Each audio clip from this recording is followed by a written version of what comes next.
Hello everyone, welcome back to my mini blog. আজকে তোমাদের সাথে অনেক দিন পর আবার একটা মিনি ব্লগ শেয়ার করছি। আসলে জলপাইগুড়িতে একটু একটু ঠান্ডা পড়া শুরু হয়েছে, যেহেতু ওয়েদারটা চেঞ্জ হচ্ছে সেহেতু আমার একটু ঠান্ডা লেগেছে, সেই জন্য ভিডিও করা হচ্ছে না। তো সেদিন গেছিলাম রাসের মেলায়। আমি বহু বছর পরে রাসের মেলায় গেলাম। জলপাইগুড়িতে রাসের মেলা খুব একটা বড় হয় না, ছোটোখাটোভাবেই হয়, মানে কয়েকটা খাবারের দোকান বসে আর এমনি টুকিটাকি ওই সাজাগোজার জিনিস, মানে ছোট্টখাটোভাবেই মেলাটা হয়। কিন্তু রাসের মেলায় সবথেকে বেশি ইন্টারেস্টিং যে ব্যাপারটা ছিল এবার, সেটা হলো ডিমের লটারি। আমি কিন্তু এই লটারিটা কোথাও দেখিনি, কিন্তু জয়ন্ত এখানে লটারি কেটেছে, কিন্তু ও কিন্তু পায়নি। তো আমি ওকে ওই নিয়ে খ্যাপাচ্ছিলাম এখানে। ডিম পাই নাই, ডিম পাই নাই।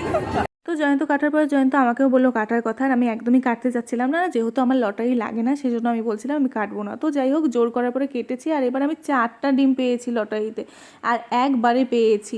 তো এত খুশি হয়েছি, এত খুশি হয়েছি। তো আমি ওকে বলছিলাম কি এবার আমাকে 1 কোটির লটারিটা কাটতে হবে, মনে হয় আমার 1 কোটি টাকা লাগবে।